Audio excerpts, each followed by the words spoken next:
When someone mentions soft life, most of the time we equate it to money and luxury, which that is part, but truly soft life begins with self-love first, working through trauma and exploring the real joy of life.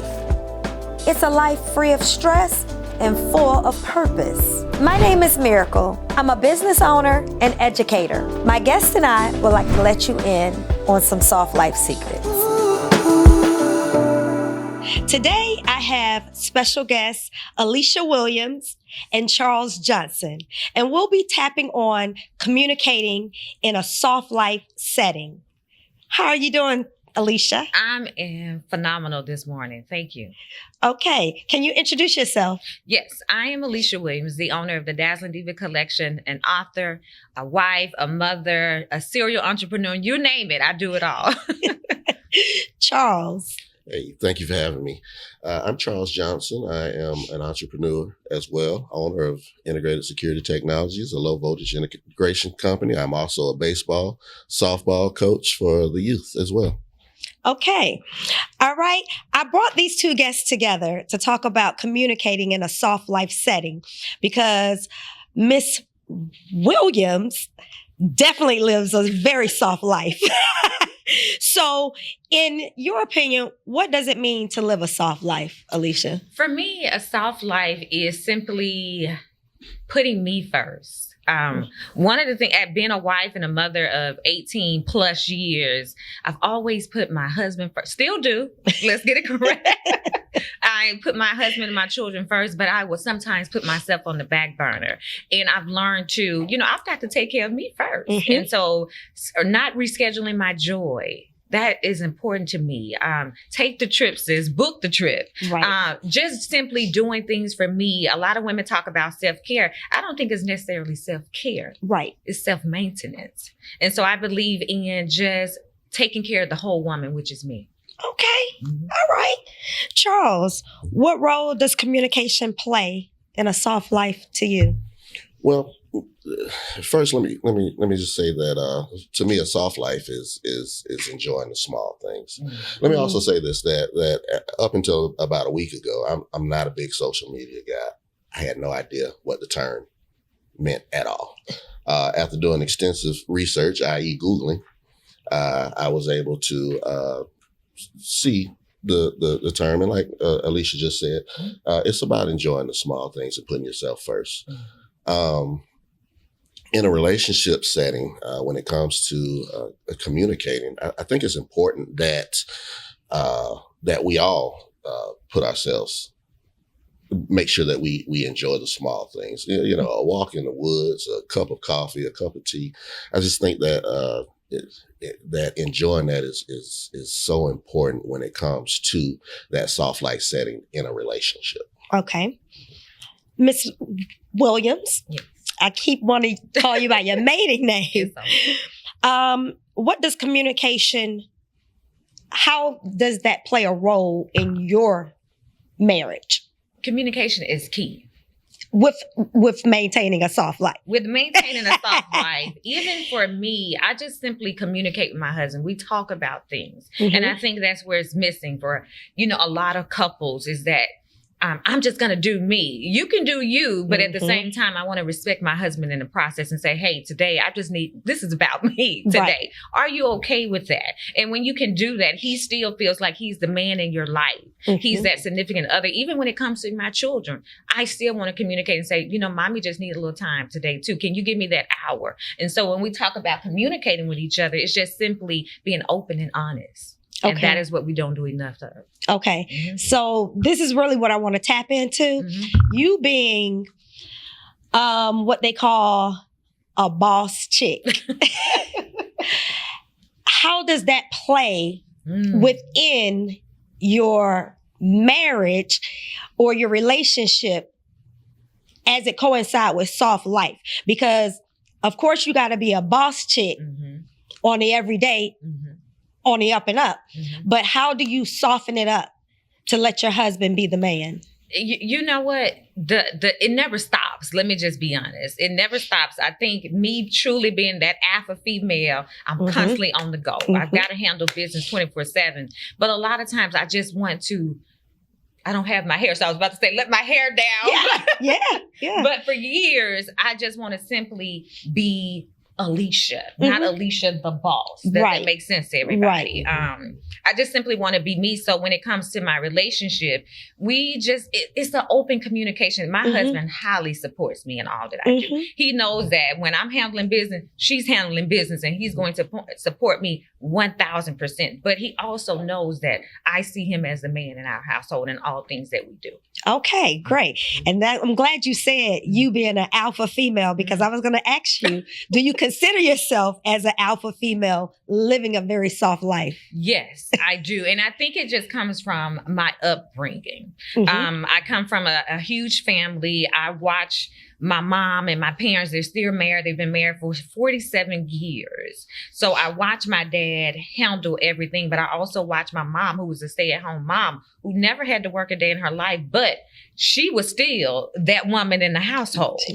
And my dad did not diminish her character in no shape, form, or fashion because she didn't work. Oh, she worked. She raised those 6 kids. Exactly. That's a job. That's a job all in itself. And so I applaud her. So to see that, and I was raised with that, I took that into my own household. Even though I'm married, my children are, we're almost empty nesters, almost. But at the end of the day, my husband knows that there's I'm this boss 24/7, but there's a soft side of me that lets him love on me, nurture me. And I just always say, today I just want to be treated like a queen. Right. But a lot of times I don't have to ask. He knows. He knows. Ooh, yes.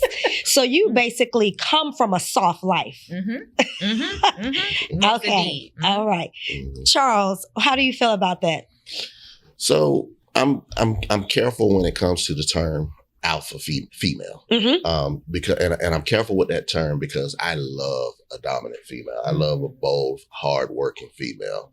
However, when it comes to the term alpha, what happens when the alpha male enters the room? So I like to say boss. Like you said, I like to say dominant, headstrong. I like all those terms, and I love those females.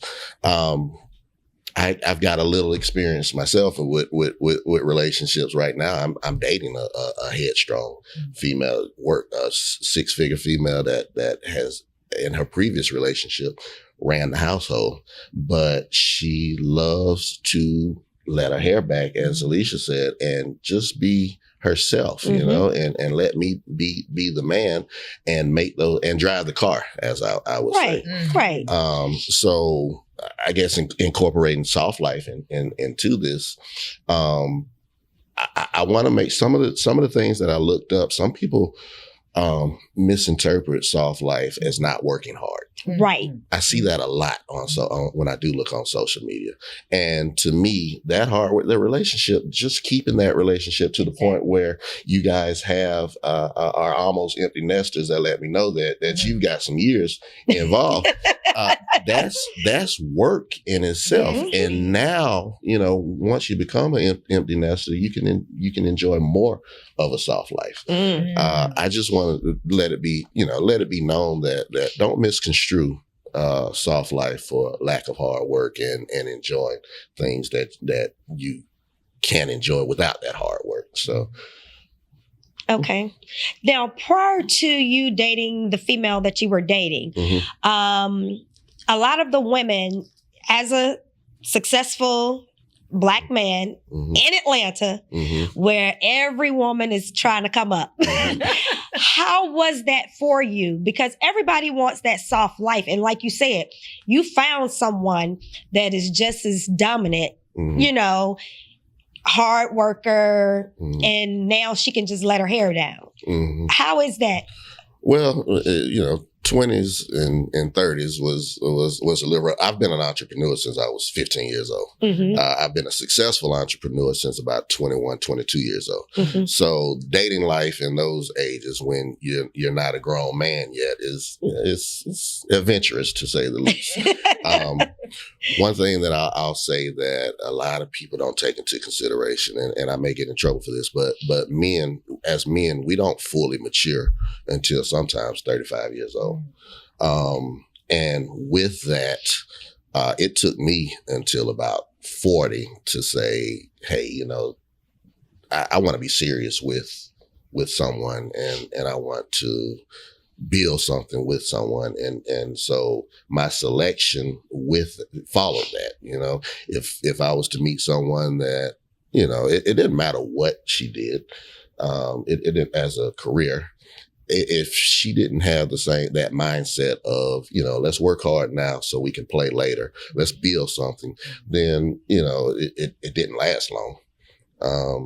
I think that it, you know, for a lot of men, and this is a problem for a lot of women, finding that man too, that has arrived at that point. Some men do it earlier than others, but finding a man that has arrived at that point where, hey, I want a partner that we can work together, we can build something, we can support our kids, we can leave something for our kids. In retirement, we want to make sure that we live our best life in retirement, and so we want to make sure that we prepare ourselves now. So it took a while to answer your question. It took a while to get to that point, and you know, I had a failed marriage in the process, but it took a while. But now that I'm here, I'm almost 50 years old now, and I'm ready.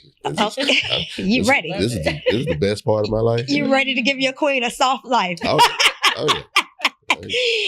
And what people don't realize is that they think soft life just means for women. Men want a soft life too.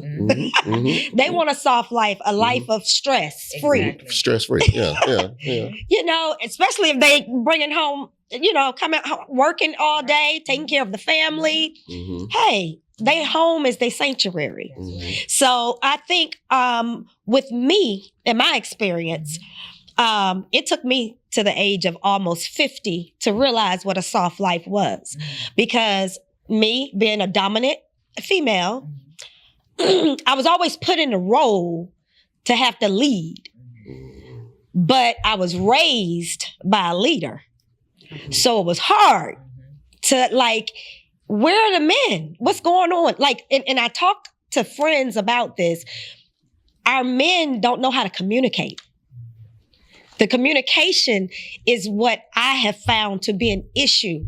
And I don't know, because I'm a speaker, I talk. Maybe they're intimidated by, I don't know. What would you say about that for a woman who, and Alicia, you can tap on this too, because you're kind of vocal as well. Charles. Well, we would say, you would say men don't communicate. I would say men speak a different language. Okay. And I tell you what, in my relationship right now, I get accused a lot for not communicating. And as a matter of fact, I heard, oh, you're going to be on a podcast and you barely speak to me. But this is part of me of growing, and this is part of me working that part out. And so it's a little difficult. We try, you guys, women communicate differently than we do. We focus on that wall is red. Whereas you may focus on, well, yeah, but it's not blending with the rest of what's in here. And that's just an example for something. And so it's sort of that men are from Mars, women are from Venus thing. Did I say that right? I hope I did. You did. It's sort of that. It's just a different language, but a mature man makes that his first priority. Okay. Even if we don't understand why you're feeling like that, we understand that you are feeling like that. So there is issue that we have to work, whether that's amongst ourselves or come together with both of us and work that out. And that's the key. You understand and you have acknowledged it. Yeah. Some men choose to ignore and just let it, hoping it'll go away. Because it's easier. Yeah, it's easier to ignore it. And I used to get accused all the time. We get in an argument on Monday night. Tuesday, I call, hey, how you doing? Oh, it's not over. Yeah, it's not over. But I want it to be over. And I want to ignore it. I didn't want to put in the work, to find out, to alleviate whatever or acknowledge your feelings. The issue was. Yeah. Let me also add about the dominant woman part. I feel like women want to be led. No matter how dominant you are. A great example, the relationship that I'm in now, she has always been the breadwinner. Right. In her marriage before this, she was the breadwinner. And I think if you don't have a strong man that can, and I'm not saying he has to be the breadwinner, but he has to be able to be strong enough to support his woman being that breadwinner. If you don't have that, then, it leads to problems down the line. And I think that's where a lot of communication is lost between couples. You have to, as a man, regardless if I'm the breadwinner or not, I have to be able to come to you and say, hey, we're going to do this, we're going to do this, we're going to plan this. I have to be able to set the blueprint for it. Yes. And I think that's where a lot of this is getting lost. I think that's where a lot of couples are breaking down. Taking lead. Right. Right. Yeah, and we're in Atlanta. There are a lot of six-figure women here that can be a little bit intimidating. Yeah, it could be a little bit intimidating to men at times, to men that are not strong. Right. Or secure. Or secure. There you go. Secure. There you go. So, but I had the privilege of being raised by a strong man. And my dad wasn't in the house with me, but he from a distance, he made sure that he fathered, and he gave me those tough lessons that a lot of people aren't giving anymore. I want to tap back on that. Remind me about that. That is definitely a good one. Alicia, what's your thought? He said so much. That's truly a mouthful. But one of the things I really want to touch on is he talked about a lot of men we live in Atlanta, hot Atlanta, as they say, and women, I have always been the dominant breadwinner in my family, but my money is your money. Exactly. It's our money. Exactly. Doesn't matter. Nobody knows that. Nobody knows that. But it does not matter. But that also goes to say what type of female you're dealing with in the household. Does she want it to be known that it's my money? See, you have to watch that, because that happens, and it is happening quite a bit in a lot of relationships and marriages. And there's the breakdown, is because I thought it was about us. Right. But you're saying it's I. Right. There's no I in it. Especially if you want it to be successful. We haven't always gotten it right. In 23 years we've been together, but 18 years. But at almost 45 years old, I'll almost be 45 in April, and my husband will be too. We have grown together. Right. We have children together. And so it's important that I show respect to him in front of our children. My kids didn't need to know what the financial breakdown was, because it didn't matter as long as we took care of our household. And they always knew he will go to your dad. You always gave him the respect. Respect is so huge. I saw it from my parents, and I wanted to make sure that there were times where early in my marriage, my dad would be like, oh, okay, but that comes with me growing up. That comes with mature. Age does not mature you. But what I found for me is we're about to have a whole session in here. Your experiences mature you. And my years of my marriage has matured me. And so with us being 18 plus years in now, I have watched my husband. He's not the man that he was when we married in our 20s. He's 40 some years old. So what he did not get at 25, and we're tussling back and forth in our conversation, like, you need to do this and you need to do that. But we're at a level to where we understand each other. That matters. We listen intently, because I can hear you, because I'm not here. There's no physical impairment, but now we listen actively to each other. Understanding each other's love language matters. Say it. Your love language can change. Mine has changed over the years. So what I wanted at 25, I'm not that young lady at 25 anymore. I am almost 45 years old. I want to just kick back. I want to go pack the bag. Better yet, we don't have to pack a bag. Let's just go catch a flight and we'll buy the clothes there. That's where we are in our marriage. That's where we are. So when we talk about a soft life, we are on this soft life together. It is not just for women. Me and my husband are there together. Love it. Oh, I love it. Charles. the relationship that I'm in now, we're 10 years apart. Mm-hmm. I'm 49, she's 39. Mm-hmm. That for me, and I know age does not mature you, I know experience do, but for me, that 40-year-old threshold was where I would say my love language changed. Wow. And I'm just wondering if that's going to happen. And sometimes I sit back and the small things that we do disagree on, if we were the same age, I believe that there would be a difference. And so I'm wondering if that's what happens. Okay. Sometimes just, and you're right. A man at 22 is not the man that he is at 45. And those experiences, good, bad, indifferent, are what shapes him. Yes. And it's beautiful that you guys were able to go through that together and make it to the point that you are now, because you're past all the rough stuff and the distractions. I mean, right about now, and that's what a man wants. A man wants to be able to trust his woman. I mean, a man wants to be able to trust himself. A man wants to be able to say, hey, I'm not going to do that, because if I do that, then that's going to mess up what I have. And that's what you guys have built together. Watching so many couples we know that got married around the same amount of time that we did around the same time, they're no longer together. And when we have those conversations of, if they come to us, because they usually come to us and say, this is what happened. And we often, and let me tell you, this is very true.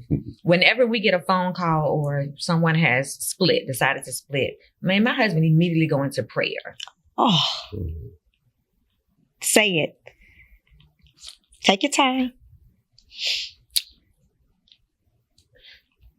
I can see that. I can, the way you all carry yourself, I can see that. Relationships are tough. And marriage is a whole different level.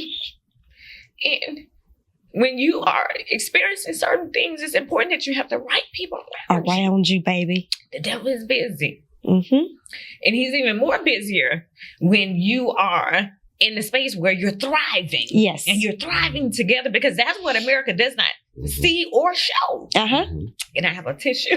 Yes. We can't mess this mascara up. Look up. I have to be so transparent, because I have these conversations with women all the time. I don't think I'm an expert, a life coach, or anything, but what I am is real. Thank you.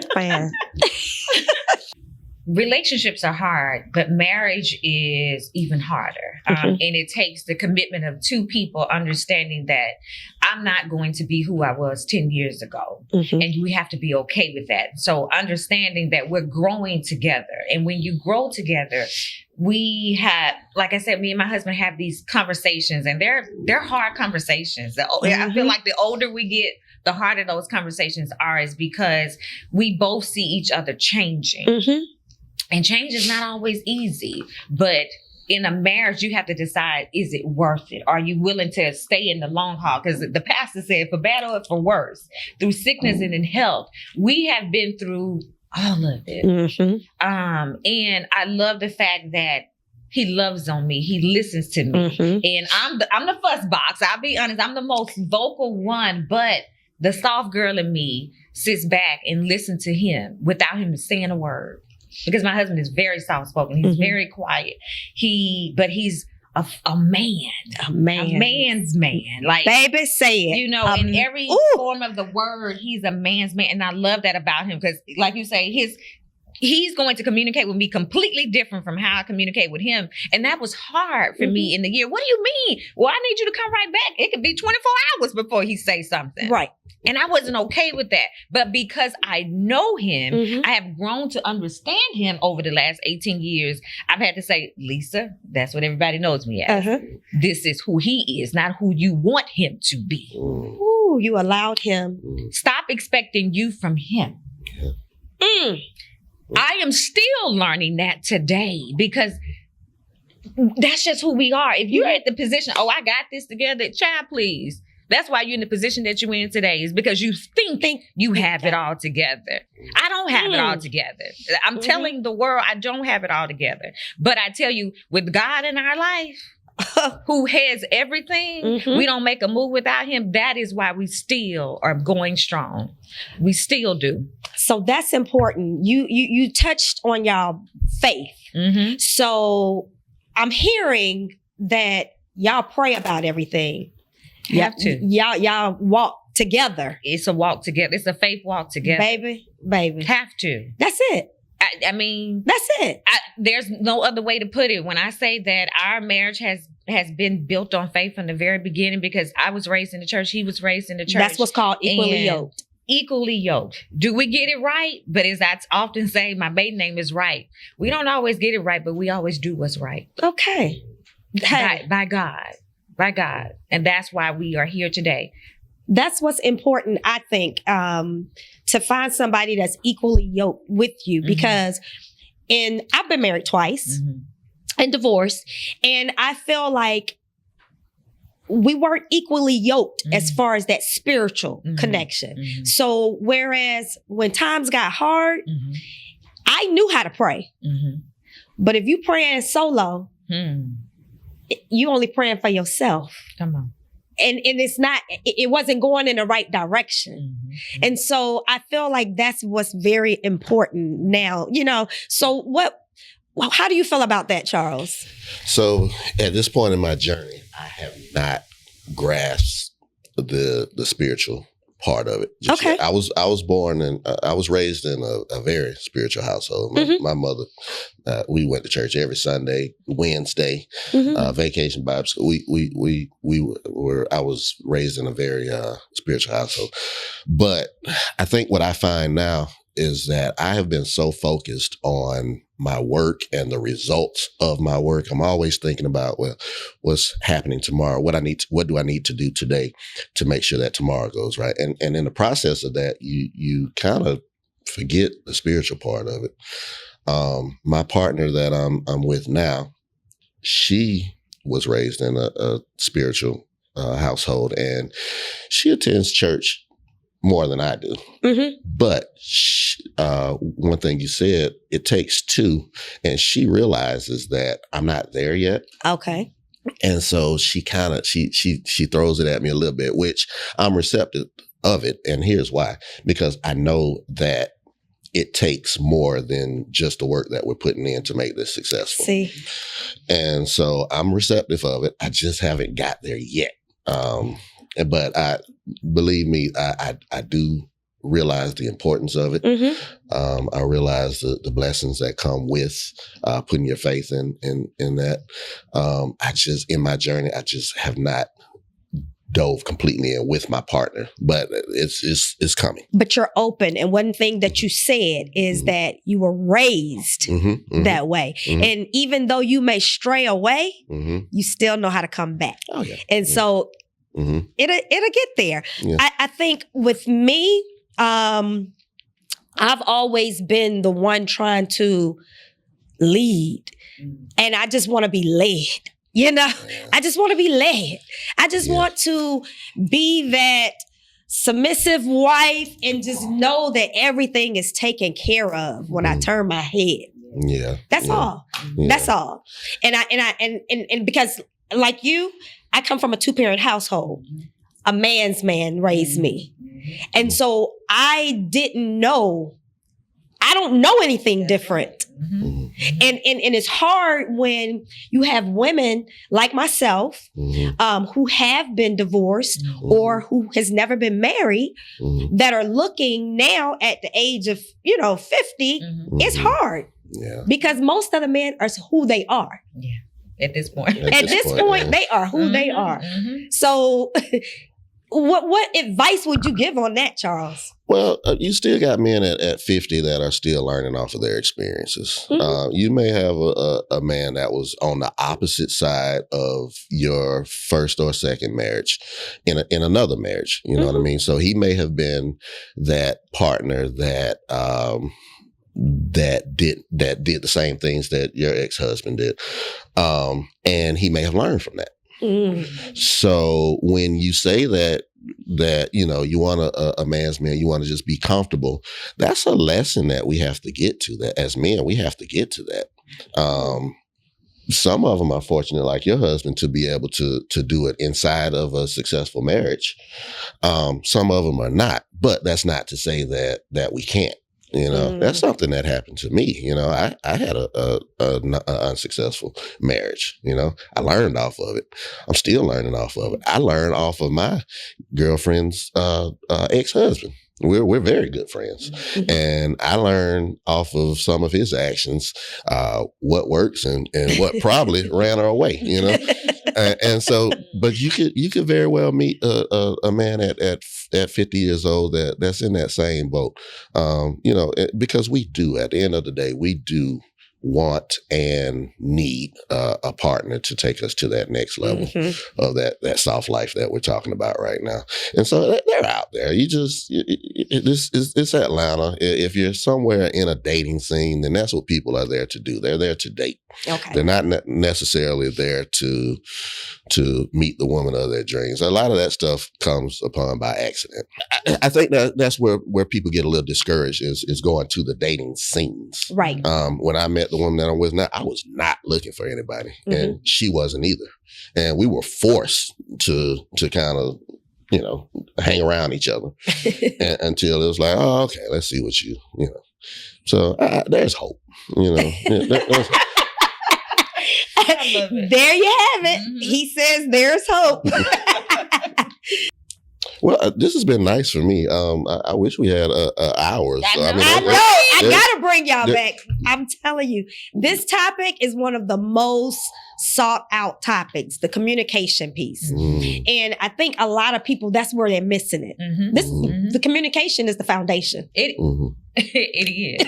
It is. It's the root of it all. Yeah. And a lot of people are afraid to talk, or you have a lot of people that don't want to talk and they shut down. So I feel like, I know for me, and I can only speak for me, communication is the issue, because I'm the type that I like to talk about stuff. I want to talk it out. I don't want to go to bed upset. I want to get it all out on the table right now.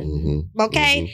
But I've, you know, been with people that wanted to let it linger. And after about a day or two, I don't forgot about what I'm mad about. So we're burying and it comes issues. up again. Right. Until it comes up again. And now it's an explosion because it never was solved from the beginning. I don't believe in letting it go. I just want peace in my home. And I know that there's not going to be any peace unless we take time. Not saying that it will be resolved. Right. But let's talk about it. Agree to disagree. Agree to disagree. Because I always say choose your battles. Yes. You have to know how to choose your battles, even when it comes to how you communicate with each other. My husband is not the best communicator, but I can tell you I have seen him grow over the years, where I'm the one who wants to get it out on the table. Let's talk about it and let's work towards resolving the issue. Today, we are in a position to where, I would say many years ago, he would get up and walk away because he just didn't really want to deal with the issue. I just felt like that was a man. What do you mean you're going to walk away? No, let's talk about it. But over the years, he would say, Lisa, you've got to give me time to process this. Yep. And that was the hardest thing for me. But why you don't understand? Stop expecting me from him. You know, it's like I had to learn that, and that just comes over time. It's not something that happens overnight. I don't think I'm the perfect husband, the perfect wife. I don't think he's the perfect husband, but we are perfect for each other. For each other. Because we are still learning each other. And I love that we are learning and growing and understanding how to properly and effectively communicate with each other in our marriage, even after all these years. And especially with the kids getting older. We made a commitment to change some things or to do some things a little bit different and how we respond to each other, even in front of them or even how we talk to them.